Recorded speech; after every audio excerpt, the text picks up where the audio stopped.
As someone who spent the past 15 years in the finance industry, if I lost my entire investment portfolio tomorrow, so I'm saying no stocks, no ETFs, no accounts, and starting from absolute zero, here is exactly how I would rebuild my wealth in Singapore in 2026. Because after all these years, I've realized that successful investing isn't about picking the right stocks, but it's actually more about building the right system. And a question I hear a lot is, what do I invest in to make my money grow? Because investors today, especially in Singapore, are flooded with choices. We have unit trusts, REITs, private markets, hedge funds, index funds, gold, ETFs. And so when everything sounds like a good opportunity, people either overcomplicate investing or worse, they just never start. So in this video, I'm going to walk you through the exact 5-step investing system I would follow if I had to start all over again. By the end of this video, you'll know what accounts to open, what to invest in, and how to automate it. And most importantly, how you stay invested long enough for compounding to do the heavy lifting for you. Alright, so before I get started, if you do want more insightful investing content like this, then don't forget to subscribe to my channel and like this video. Okay, so step 1, build your financial foundation. Before I invest a single dollar, I would make sure my financial base is super solid. That means 3 things. Okay, so first off, you shouldn't have any high interest debt. And when I say high interest, I don't mean anything like a mortgage, but I'm referring to credit card debt or any debt that has an interest rate above 7% to 8% per year. That's because paying this off should be your primary goal. If we think about the interest rate on credit card debt, which can be a whopping 25% or higher, by paying off this debt, we are basically getting ourselves a guaranteed return of 25% on our capital. And this is something which is impossible to guarantee when you're investing into stocks. Second, we should ensure that we have sufficient life insurance as well as healthcare coverage. And when I talk about life insurance, I'm referring to simple term life policies and not investment-linked plans or ILPs that mix an insurance and investment component together. Remember, ILPs are typically just high-fee traps that are marketed to investors but don't have enough life insurance coverage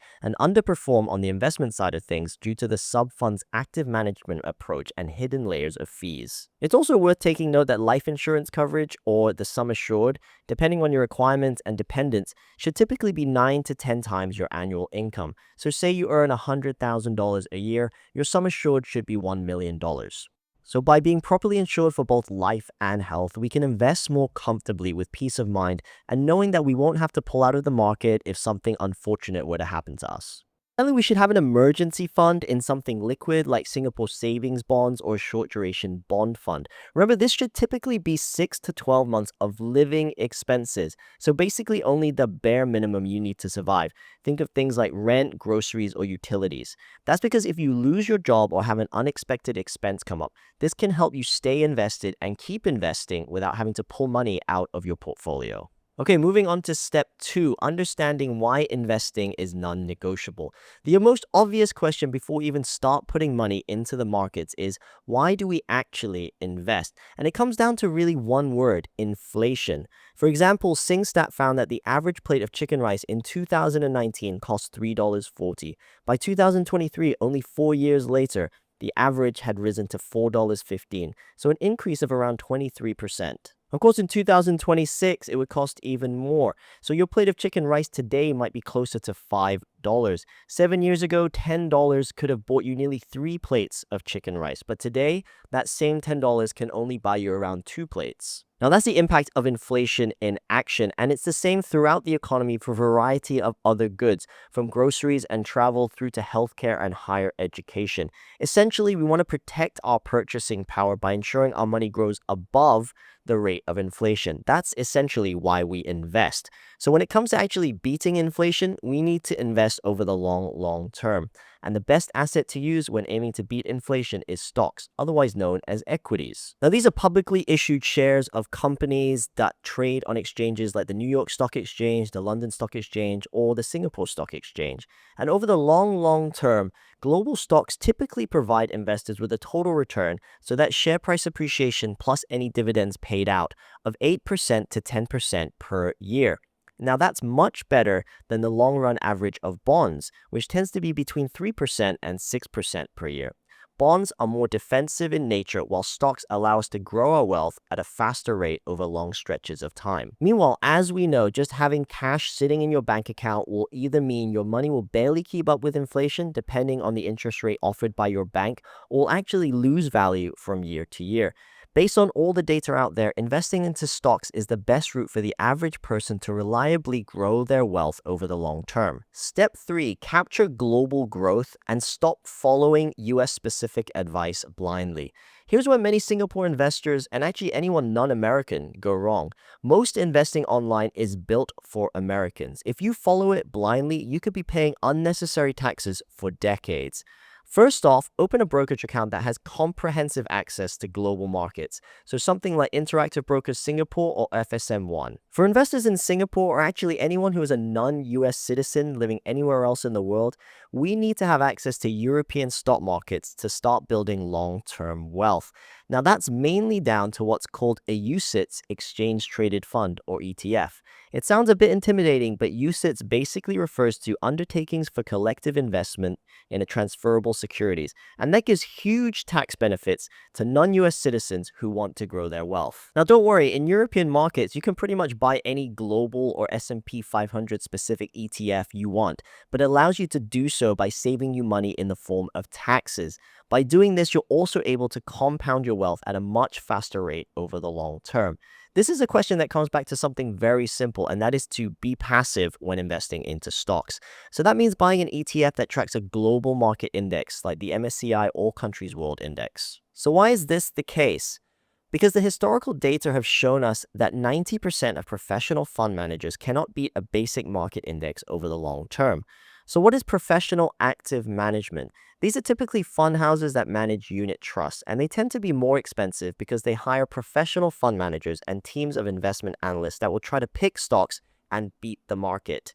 Meanwhile, an ETF that tracks an index will just buy whatever is in that index to reflect it.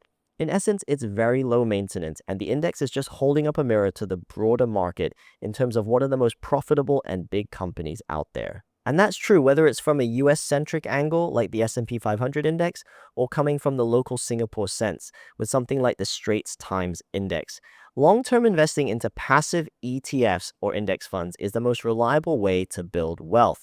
If you're buying a global ETF, then I would suggest buying a UCITS ETF like the Vanguard FTSE All World UCITS ETF that is listed in London under the ticker VWRA. Remember that a ticker is a stock or ETF's unique identification number, similar to how every Apple product will have a unique identifier. This ticker symbol allows you to input it into any broker and immediately see the ETF or stock show up. By being global in our approach, we are exposing ourselves to the best opportunities around the world and not making a bet on a single market or country. Moving on to step 4, automate everything.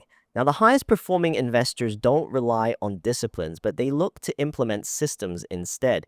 Like anything, there is no perfect time to invest. So instead, we should aim to make it a habit that's almost second nature. Ideally, you'll be investing once a month by automating it. So once your salary gets paid to you in your bank account, you transfer a set amount to your brokerage account and exchange Singapore dollars into US dollars. That's because most ETFs globally are traded in US dollars.